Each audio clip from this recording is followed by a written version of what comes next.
진리가 갖는 강력한 힘이 있습니다. 근데 문제는 뭐냐면 진리라고 해서 모든 사람이 따르는 게 아닙니다. 그러니까 진리, 참이 주는 강력한 힘이 있지만 이 참에 감동이 더해질 때 사람들이 따라옵니다. 그래서 복음주의 신학자 앨리스터 맥그레스가 그런 말을 했습니다. 기독교의 신앙을 뒷받침할 수 있는 역사적 근거, 합리적인 근거가 매우 중요하다는 거예요. 문제는 자 보세요. 기독교 신앙을 뒷받침할 수 있는 역사적 근거, 합리적 근거가 중요하지만 이것만 갖고는 기독교가 사람을 변화시킬 수 있다.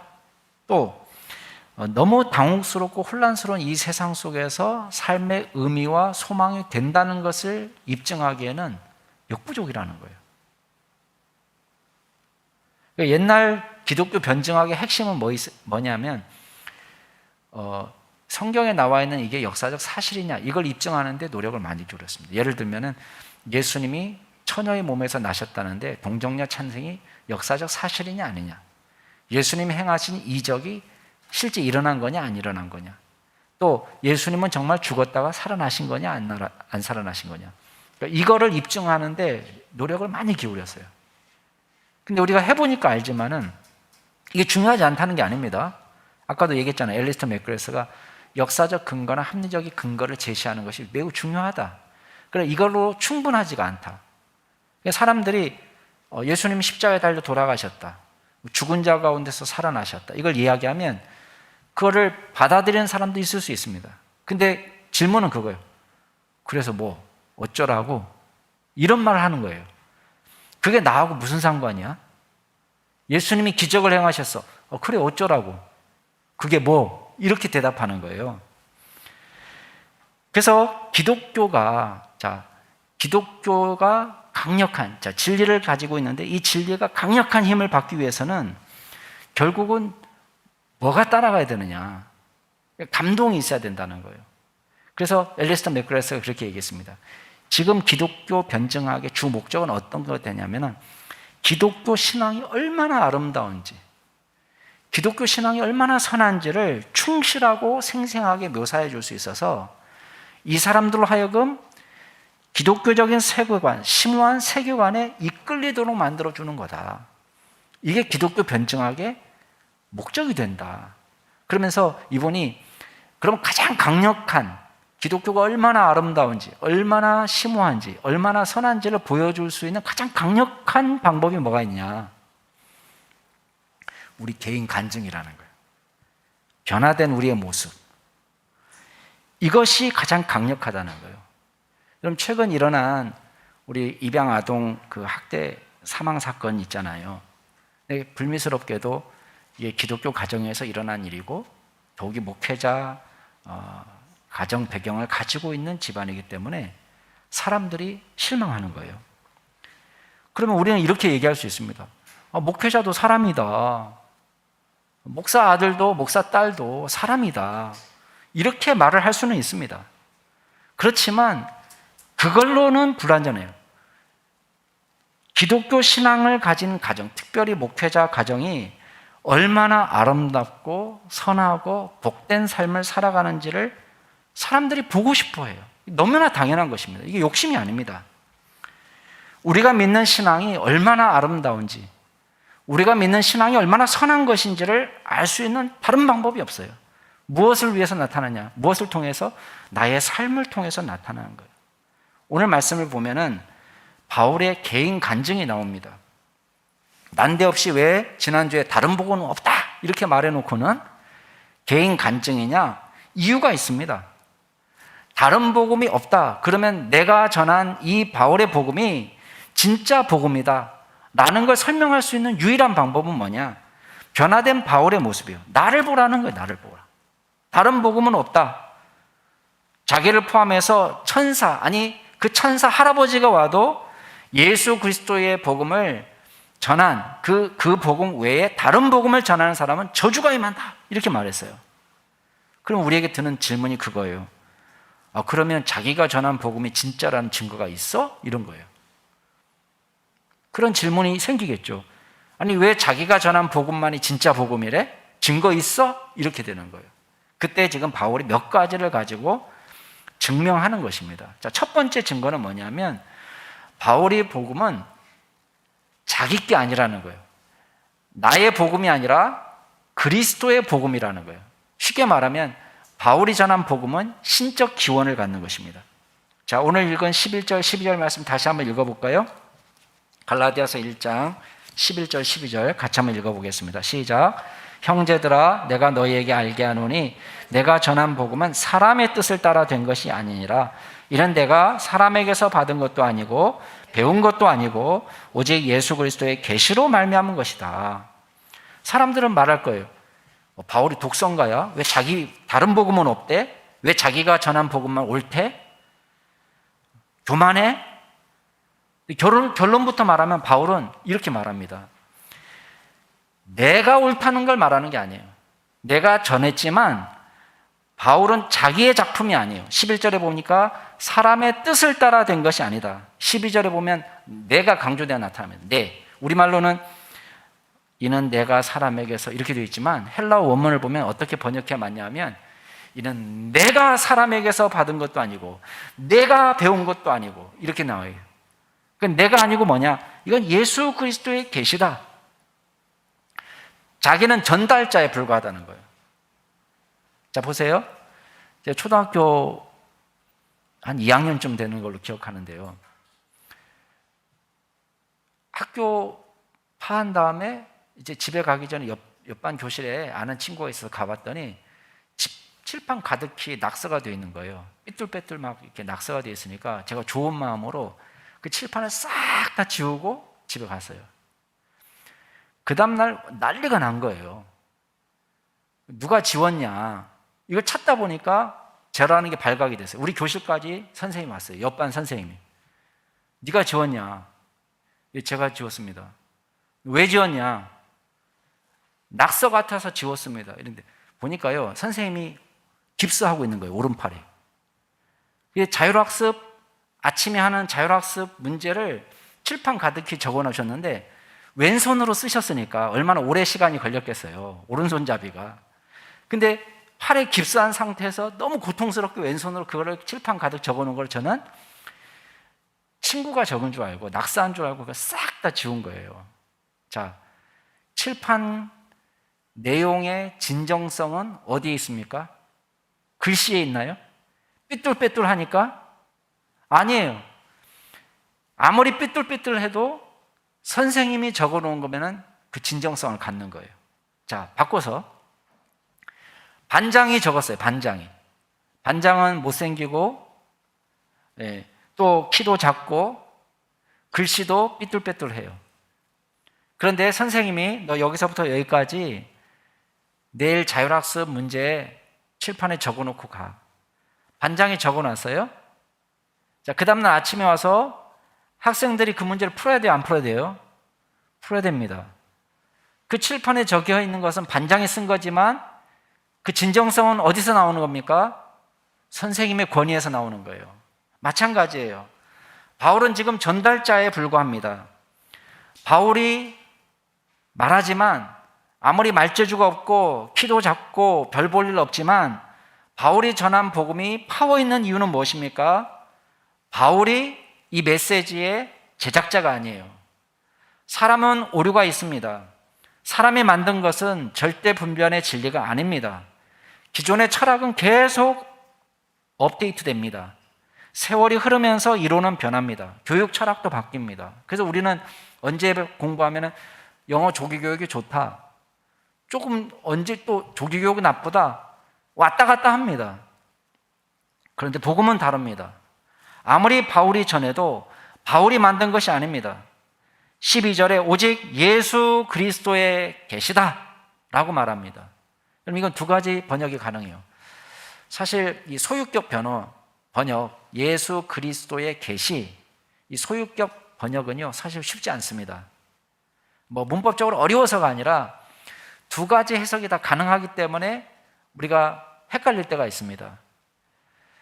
그리스어 소유격 번역은 이제 이렇게도 해석할 수 있습니다. 두 가지로 해석이 가능한데 그리스도를 주어로 해석하는 거예요. 그러면 이렇게 해석하는 거예요.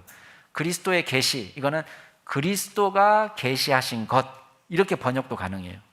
두 번째 번역은 그리스도를 목적어처럼 번역하는 거예요. 그리스도를 계시하신 것, 이렇게 번역할 수 있어요. 자, 보세요. 첫 번째 번역은 그리스도께서 나타나신 것, 그리스도께서 바울에게 보여주신 것, 이렇게 해석하면은 어떤 사건이 팍 떠오르죠? 다메섹 사건이 떠올라요. 기세등등하게 예수 믿는 사람을 잡아 죽이기 위해서 다메섹으로 가고 있는 동안에 환상을 봤어요. 예수 그리스도를 만나고 예수님의 음성을 들었습니다. 주님이 나타나신 거예요.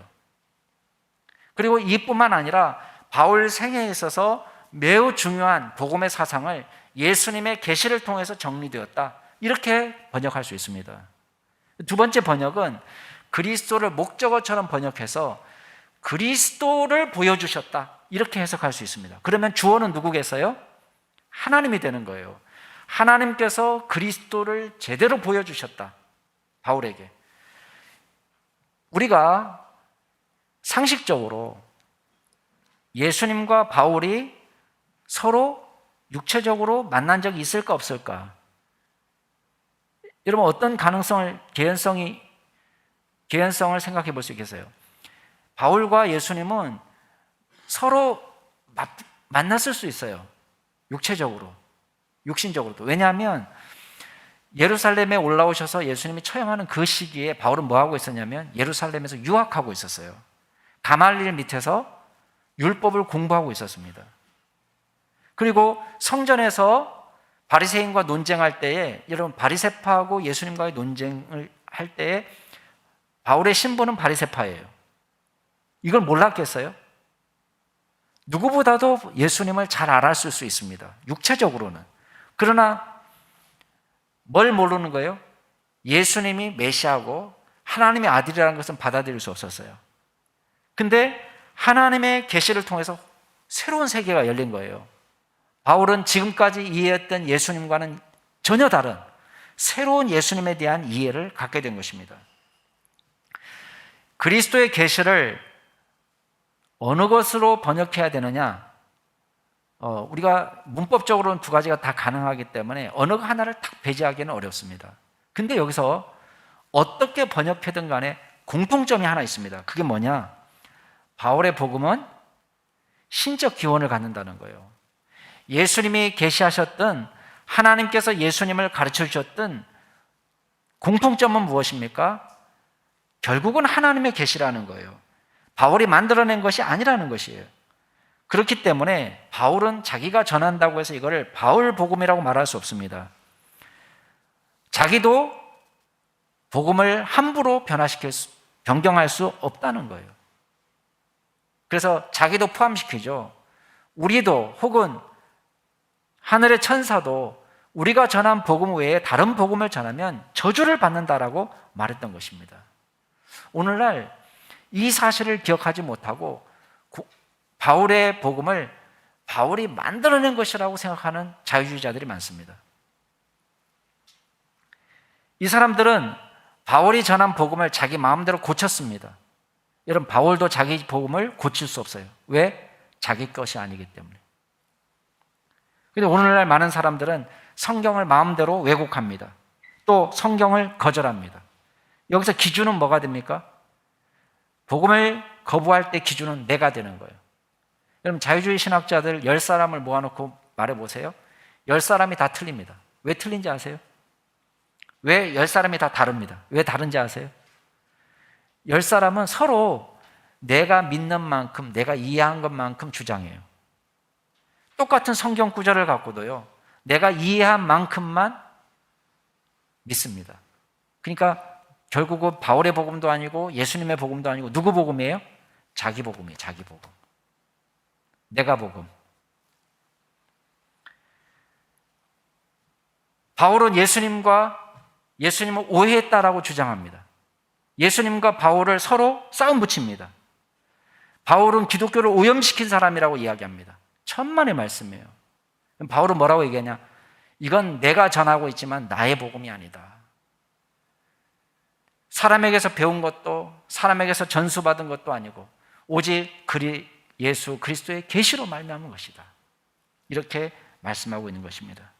자, 그렇다면 저와 여러분에게 드는 질문이 생기겠죠?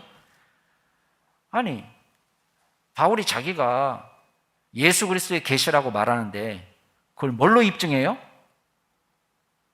자기 마음대로 말해놓고는 예수 그리스도의 계시라고 말할 수 있지 않아요? 이렇게 질문할 수 있겠죠. 그때 바울은 이렇게 대답하는 거예요. 내 안에 나타나는 복음의 아름다운 걸 보라는 거예요. 내가 어떻게 변화됐는지를 보라는 거예요. 이게 예수 그리스도의 복음이라는 증거라는 거예요. 그러면서 자기가 개인 간증을 하는 것입니다. 자, 13절, 14절 같이 한번 읽어볼까요? 13절, 14절 시작.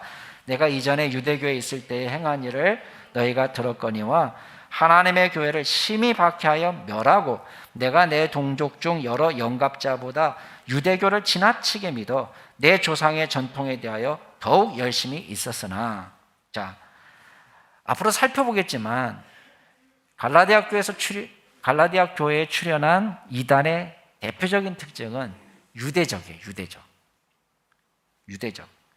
유대교하고 비슷해요. 그렇다고 십자가의 복음을 완전히 무시하는 건 아니에요. 우리가 예수 믿고 예수 그리스도의 십자가를 통해서 구원받는다고 주장합니다. 그러면서도 또 주장하는 건 뭐냐면 예수를 제대로 믿으려면 유대인처럼 살아야 된다는 거예요. 구약의 율법처럼 살아야 된다는 거예요. 그래서 율법의 가장 대표적인 것으로 할례를 강조해요. 그건 앞으로 이제 계속해서 나올 겁니다. 근데 바울은 뭐라고 얘기해요? 나야말로 제대로 유대교인이었고 나야말로 원래 예수 믿는 사람이 아니었다. 그러면서 두 가지를 소개합니다. 첫 번째는 기독교 교회를 없애기 위해서 박해했던 사람이다. 두 번째는 유대교인으로서 성경뿐만 아니라 조상들이 남겨준 전통에도 충실한, 정말 빨갱이 중에 빨갱이, 열성분자 중에 열성분자 유대인이었다는 거예요. 자, 첫 번째부터 보시면 바울이 얼마나 기독교를 박해했는지를 여러분 잘 알 겁니다. 이 믿을 수 있는 사람이 아니에요. 바울은 사도행전 7장에 스데반이 순교를 당할 때에 거기 자리에 있었습니다. 적극적으로 바울을 돌로 쳐 죽이는 사람은 아니었지만 돌로 쳐 죽이는 사람들이 옷이 불편해가지고 야, 옷 좀 맡아봐. 왜 싸움할 때 그런 거 있잖아요. 야, 막 옷 벗으면서 야, 옷 좀 맡아줘. 바울이 그걸 했어요. 그리고 8장 1절에 보면 스데반이 죽은 것을 잘 죽었다 이렇게 생각했다는 거예요. 그리고 사도행전 8장 3절에 보면 교회를 잔멸하기 위해서 돌아다니면서 사람을 체포해가지고 감옥에 가둔 일이 앞장섰다는 거예요. 잔멸하다는 표현을 쓴 거, 이건 완전 소탕한, 없애버리기 위해서. 사도행전 22장에 자기가 뭐라고 간증하냐면 자기가 스스로 간증하는 거예요. 내가 이 돌을 박해하는데 사람을 죽이기까지 했다 이렇게 얘기합니다. 디모데 전서에 보면 자기를 어떻게 소개하냐면 내가 예수 믿기 전에는 비방자고 예수님을 비방했던 사람이고 박해했던 사람이고 폭행자였다 이렇게 말합니다. 예수 믿는 사람들을 비방하고 기독교 진리를 회방하기 위해서 온갖 악성 댓글을 달고, 우리식으로 얘기하면 온갖 악성 댓글을 달고 욕을 하고 그리고 핍박하고 실제적으로 육체적으로 린치까지 가하는 그런 악질 중에 악질이었다는 거예요. 이걸 내가 믿기 전에 했던 일이다. 그러면서 이 일을 할 동안 자기가 어떻게 생각했냐면 내가 율법의 의를 행하는 것으로 생각했다는 거예요. 하나님을 위하는 것이라고 생각했다는 거예요. 그런데 여러분 보세요. 오늘 갈라디아서 1장 13절에 보면 결과적으로 이 일은 어떤 일이 되었습니까? 하나님의 교회를 심히 박해하는 일이 되었다는 거예요. 자, 보세요. 유대교인들의 열심은 나는 하나님을 위해서다 이렇게 말합니다. 근데 지금 바울은 그 열심을 해서 결과적으로는 어떤 일을 만들어냈습니까? 하나님의 교회라고 얘기했어요. 이걸 예수님의 교회도 아니고 기독교 교회도 아니고 하나님의 교회라고 말했어요. 유대인들은 이것이 하나님을 위하는 것이라고 생각했는데 결과적으로는 이것이 하나님을 배반하고 하나님을 대적하는 길이었다. 이렇게 말하는 거예요. 게다가 14절에 보면 자기는 유대교 열성분자였다는 거예요. 동시대 다른 사람들보다도 훨씬 더 유대교를 지나치게 믿었어요. 조상의 전통에 대해서 열심히 썼다 그러는데 조상의 전통은요, 장로들의 유전을 말합니다. 이거는 처음에는 구전됐던 거예요. 미슈나예요. 일종의 율법을 잘 지키기 위한 펜스에 불과해요. 펜스. 만약에 안식일을 기억하여 거룩히 지키라. 그러면 안식일을 어떻게 지키는지에 대한 구약의 설명이 많이 안 나오니까 자기 나름대로 펜스를 친 거예요. 39개의 규정을 거기다 덧붙인 거예요. 성경에 나오지 않는 규정까지도. 그래서 이거는 최소한 이 정도는 해야지 안식일을 어기지 않는다고 생각하고 그 장로들의 유전까지도 열심히 지킨 거예요. 나중에 2세기에 와서야 이게 구전전승이 비로소 문서화됩니다. 게마라라는 문서화되며. 근데 이렇게 열심히 했다는 거예요. 그러면서 빌립보서에 보면 자기가 태어난 지 8일 만에 할례 받고, 자, 갈라디아 교회에 와서 공격하는 사람 뭐라고 얘기했겠어요? 바울이 할례를 알아? 이렇게 얘기했을 거예요. 왜? 바울은 로만 시민권자였거든요. 로만 시민권자로서 그리스 철학만 알았지 유대교에 대해서 뭘 알아? 이랬을 거예요. 근데 바울은 말해요. 자기를 모르는 사람들이에요. 자기는 난지 8일 만에 할례를 제대로 FM대로 받고 이스라엘 족속이고 베냐민 지파예요. 그리고 누구보다도 히브리인 중에 히브리인이라고 말할 수 있을 만큼 가문이 좋고, 그리고 자기가 율법적으로는 바리새파에 속한 사람이다. 가말리엘 밑에서 배웠다. 이렇게 이야기하는 것입니다. 사람들은 이방인이 뭘 알아? 로마 시민권자가 뭘 알아? 유대교에 대해서 알기나 해? 이렇게 했을 텐데 바울은 누구보다도 유대인이었다는 거예요. 그런데 엄청난 변화가 일어났습니다. 자, 15절, 16절 같이 한번 읽어볼까요? 시작. 그러나 내 어머니의 태로부터 나를 택정하시고 그의 은혜로 나를 부르신 이가 그의 아들을 이방에 전하기 위하여 그를 내 속에 나타내시기를 기뻐하셨을 때에 내가 곧 혈육과 의논하지 않았고, 자, 놀라운 일이 벌어졌습니다.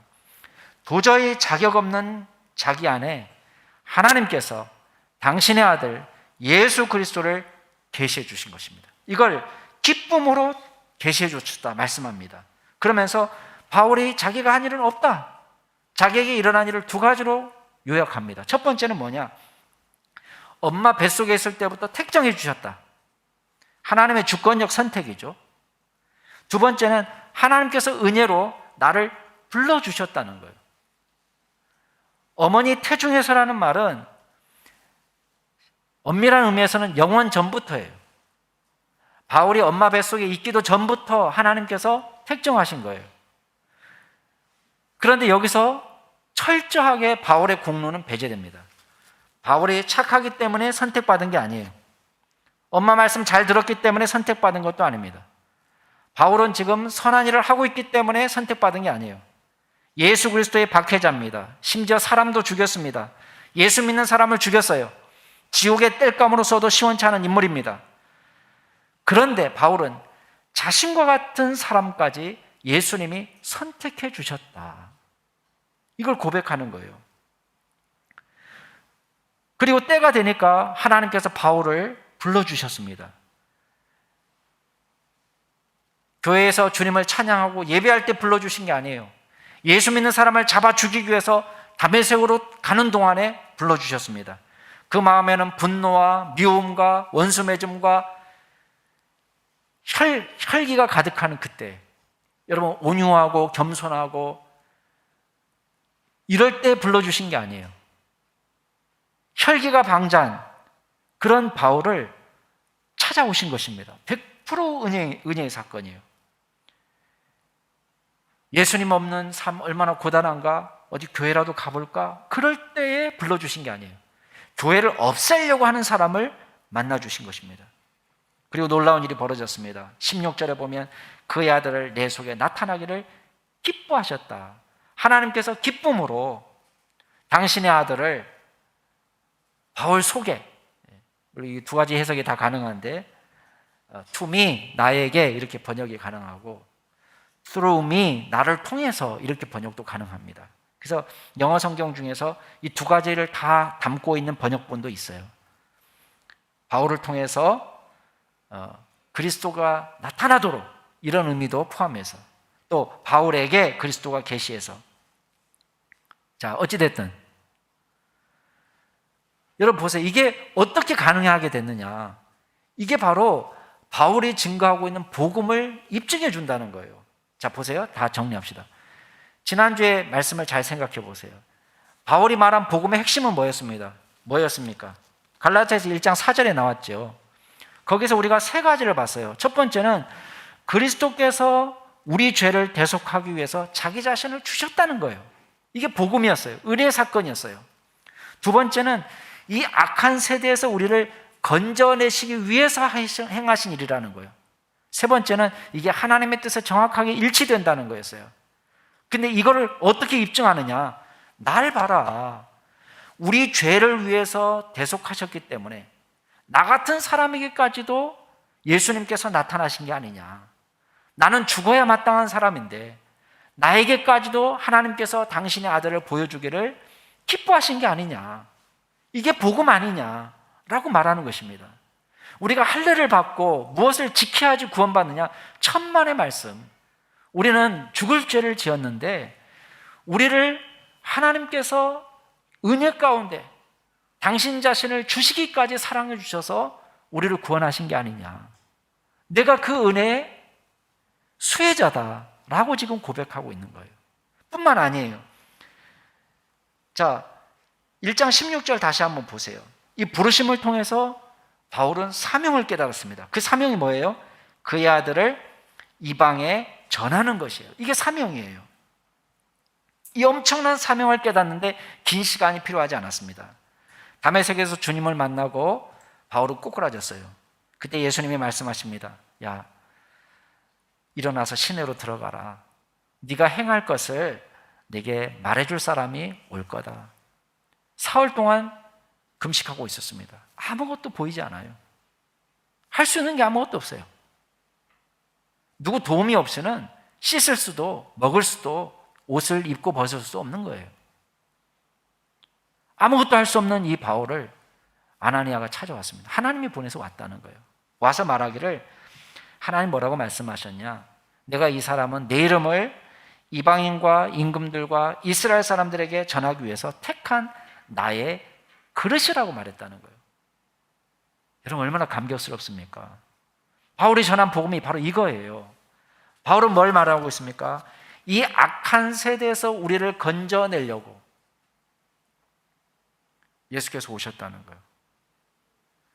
우리가 이 상태로 사는 것을 가만두지 않으시고 하나님께서 우리를 건져내신 이유는 뭐예요?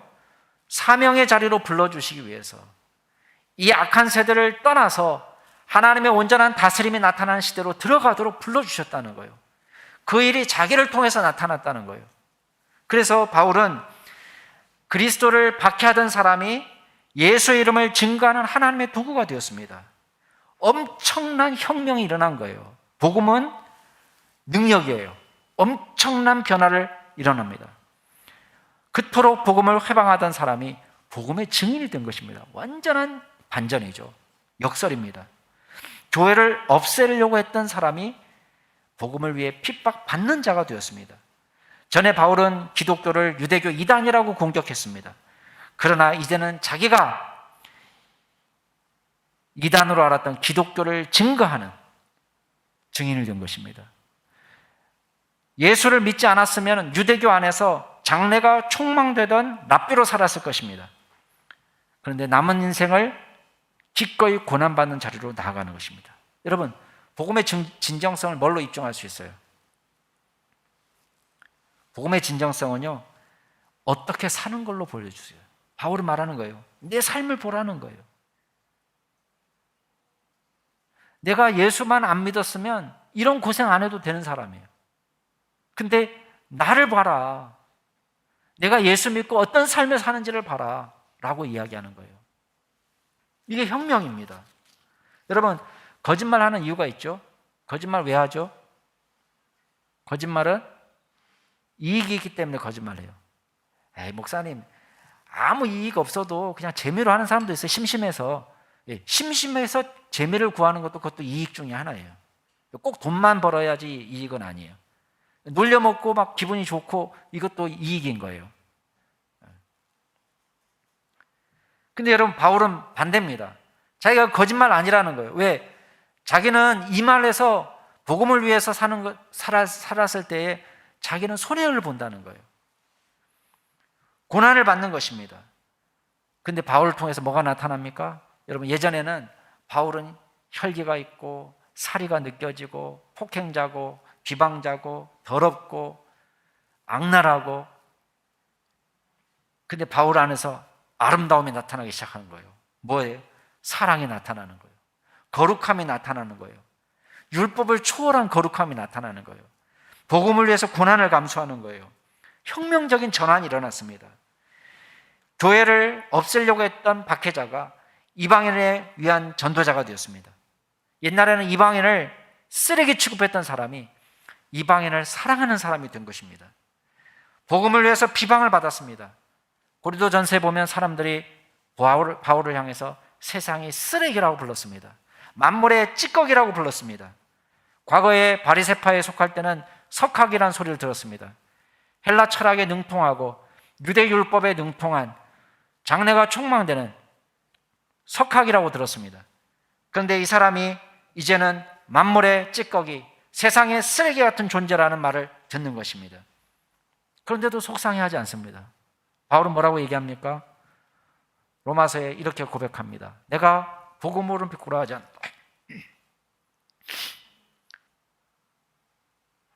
로마서 1장 16절에 이렇게 말합니다. 내가 복음을 부끄러워하지 않는다. 왜? 이 복음은 모든 믿는 자에게 구원을 주시는 하나님의 능력이 되기 때문에.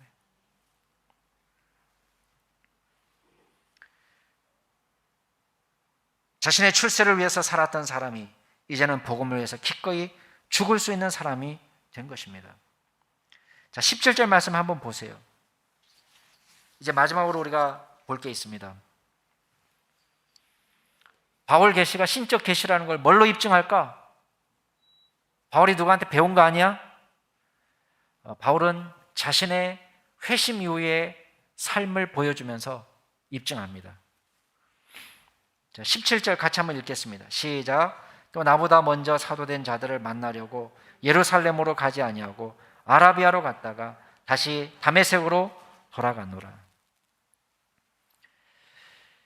구체적으로 입증할 수 있는 개인사를 공개하고 있습니다. 16절에 보면 내가 이것을 혈육과 의논하지 않았다. 그거 말합니다. 누구한테 배웠겠지. 바울은 얘기해요.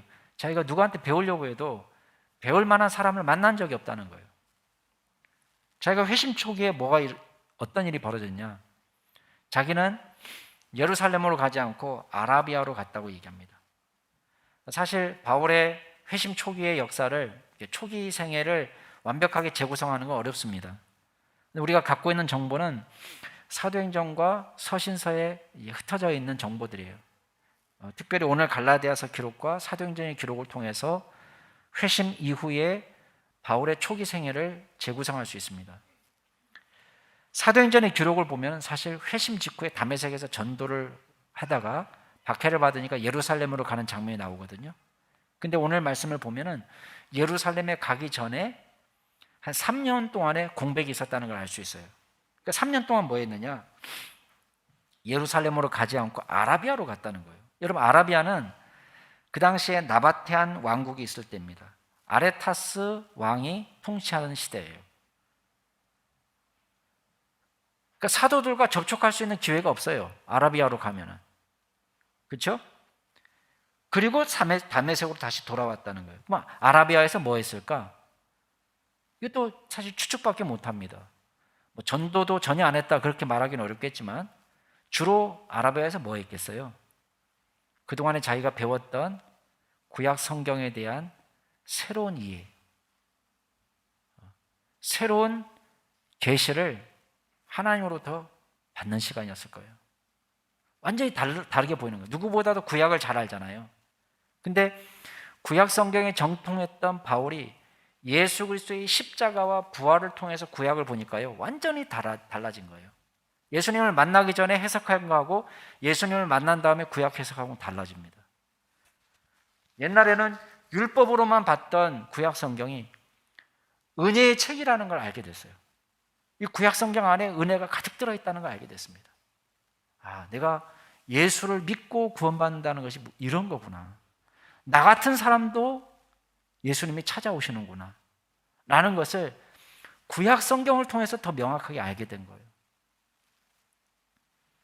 그리고 나서 다메섹으로 돌아왔습니다. 사도행전에 보면 다메섹에서 복음을 증거하다가 핍박이 일어났어요. 그래서 예루살렘으로 가는 장면이 나옵니다. 그걸 갈라디아서 1장 18절에 묘사하고 있습니다. 자, 18절 같이 한번 읽어볼까요? 시작. 그 후 3년 만에 내가 게바를 방문하려고 예루살렘에 올라가서 그와 함께 15일을 머무는 동안 주의 형제 야고보 외에 다른 사도들을 보지 못하였노라. 그 후 3년, 아마 그 후라는 것은 예수 믿고 난 지 3년이 지나간 시점이겠죠. 아라비아에서 돌아온 다음에, 그러니까 아라비아에서 한 3년 정도 머무르고 그리고 다시 다메섹으로 돌아왔는데 거기서 박해를 만났어요. 사도행전 기록은 그걸 피하기 위해서 예루살렘으로 가는 건데 여기서는 지금 18절에 보면 게바를 방문하려고 예루살렘에 올라갔다. 같은 목적을 가졌겠죠. 추가적으로. 베드로를 만났다는 것은 굉장히 중요한 사건입니다. 그런데 체류 기간이 짧아요. 15일밖에 못 만났어요. 그리고 다른 사도들은 만날 수 없고 주의 형제 야고보 외에 다른 사도들은 보지 못했다라고 이야기합니다. 왜 그랬을까요? 왜 다른 사도들은 만나지 못했을까요? 사도행전에 보면 바울이 진짜 회심한 사람인지 아닌 사람인지 자꾸 의심하는 거예요, 사람들이. 그래가지고 사도들이 두려워해서 그가 제자됨을 믿지 않았다고 그랬습니다. 그래서 결국은 누가 만났냐? 베드로가 죽어도 내가 죽겠다 그래서 자기가 만났을 거예요. 그죠? 그래, 나는 만날 수 있어. 죽으면 나는 만나면 되고 나는 만나서 내가 죽더라도 다른 사람 도망가면 되지. 이렇게 생각해서 만났을 거예요. 사도행전의 기록에 보면 바나바가 그 중간 역할을 했습니다. 그리고 사도들에게 소개해 줬어요. 그나마 게바와 만남도 성사되었을 것입니다. 자, 이 기간에 복음을 배웠을 것이다. 어려운 시간이 너무 짧아요. 15일은. 자, 이 증언은 사실 유리한 증언입니까? 불리한 증언입니까? 바울에게는 불리한 증언일 수 있어요. 사람들이 막 공격하지. 그럼 그렇지. 그 베드로에게 배웠구만. 이렇게 할 수 있어요. 그죠? 그런데 이 이야기를 일부러 하는 이유는 뭐예요? 사실이니까. 만난 건 사실이라는 거예요. 그래서 20절에 보면 보라, 내가 너에게 쓰는 것은 하나님 앞에서 거짓말이 아니다. 아무리 불리한 진술도 지금 걸러내지 않고 다 거리낌 없이 공개하고 있어요. 그렇지만 우리가 뭘 알 수 있습니까? 이 15일은 새로운 신학을 배우기에는 너무나 짧은 시간이에요. 여러분, 신학교를 15일 안에 졸업 못합니다. 신대원 3년 공부하고 석사과정 또 공부하고 박사과정 공부하고 그래도 우리는 복음의 이해에 있어서 늘 부족하다고 느낍니다. 근데 여러분 15일 만에 가능하겠어요? 아니요, 가능하지 않아요. 이 기간은 어떤 기간이었겠어요? 베드로가 바울과 교제하면서 바울의 복음이 베드로의 복음과 큰 차이 없구나, 서로 다르지 않구나 라는 것을 확인한 시간이었을 거예요.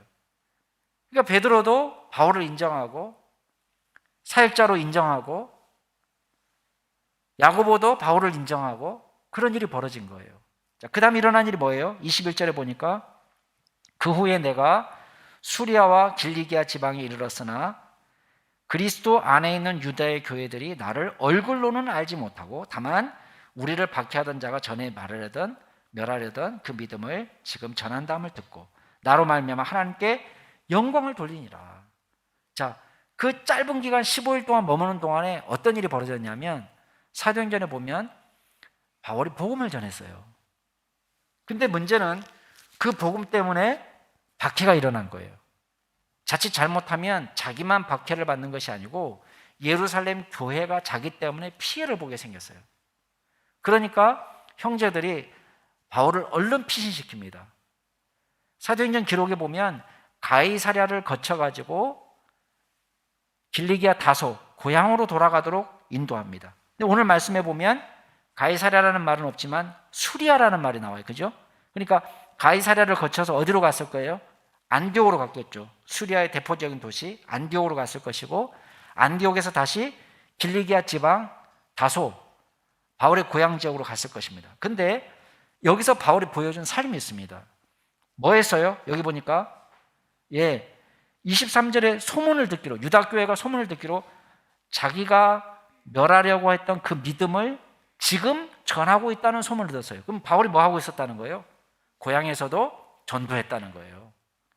그러니까 바울은 자기를 보라는 거예요. 자기가 이거를 위해서 일시적으로 잠깐 헷가닥해가지고 미쳐서 돌아다니는 것이 아니고 변화된 삶을 끝까지 유지하고 있고 다시 유대교로 회귀하지 않았다는 거예요. 일시적인 변화가 아니라 지속적인 완전한 변화가 자기 안에서 일어났다는 거예요. 심지어는 갈라디아에서 나타난 이단이 바울이 옛날 유대교인이었다는 사실도 눈치채지 못할 정도로 온전한 복음으로 변화된 삶을 살았다는 거예요.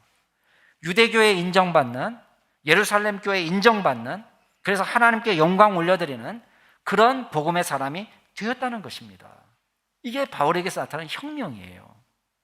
사랑하는 우리 남양주 중식교 여러분, 바울은 다른 복음은 없다 이렇게 강력하게 말했습니다. 그 근거가 뭡니까? 바울 자신의 복음입니까? 아니에요. 사람이 만든 것도 아니고 바울이 만들어낸 것도 아닙니다. 바울이 누구에게서 배운 것도 아닙니다. 예수 그리스도의 계시로 말미암은 것입니다.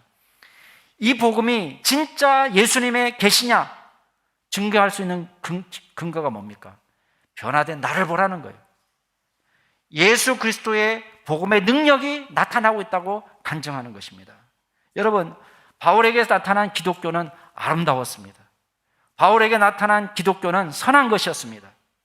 어떤 회방과 비방도 뚫을 수 있는 강력한 것이었습니다. 바울의 변화를 통해서 생명의 역사가 나타났습니다. 그 사람이 유대인이든지 이방인이든지 상관이 없었습니다. 얼마나 큰 죄인으로 살았는지 상관이 없었습니다. 심지어는 기독교를 박해하고 사람을 죽이기까지 하는 바울이 복음의 사도가 되었습니다. 제가 믿는 게 있습니다. 지금 우리 한국교회가 비방을 받고 수육을 당하고 있지만 저는 복음의 능력을 믿습니다. 어차피 복음의 능력은 우리의 선함에 달려있지 않습니다. 우리의 지혜와 우리의 능력에 달려있지 않습니다. 하나님께 달려있는 것입니다.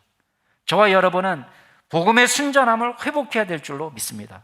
하나님의 말씀으로 돌아갈 때에 바울의 전한 그 복음, 그리스도의 복음으로 돌아갈 때에 우리를 통하여 복음의 아름다움이 나타날 줄로 믿습니다. 절망이 변하여 소망이 되고 죽음의 장소가 생명의 장소로 변화될 줄로 믿습니다. 저주의 자리가 축복의 자리가 됩니다. 죄의 포로로 살던 사람이 진정한 자유와 해방을 누리는 것입니다. 복음으로 돌아갑시다. 예수 그리스도의 말씀으로 돌아갑시다. 누구든지 믿기만 하면 구원을 베푸시는 예수님께로 돌아갑시다. 저와 여러분을 통해서 복음의 능력이, 복음의 아름다움이, 기독교의 아름답고 선함이 나타나게 될 줄로 믿습니다. 기도하겠습니다. 하나님 아버지, 우리의 죄를 위하여 당신을 기꺼이 내어주신 그 은혜가 오늘 저희들을 살리는 줄로 믿습니다. 우리의 선함이 없고 우리의 공로가 없지만 우리 안에 복음을 시작하시고 아름다운 열매를 맺게 하시는 주의 놀라운 능력을 봅니다. 주여, 우리의 연약함을 도우시고 온전한 그리스도의 복음을 회복할 수 있는 저희들 될 수 있도록 도와주시옵소서. 우리 가운데 복음의 선한 능력, 아름다운 능력이 나타날 수 있도록 복음의 놀라운 능력이 회복되는 역사가 있게 하여 주시옵소서. 감사드리며 모든 말씀 예수 그리스도의 이름으로 기도드리옵나이다. 아멘.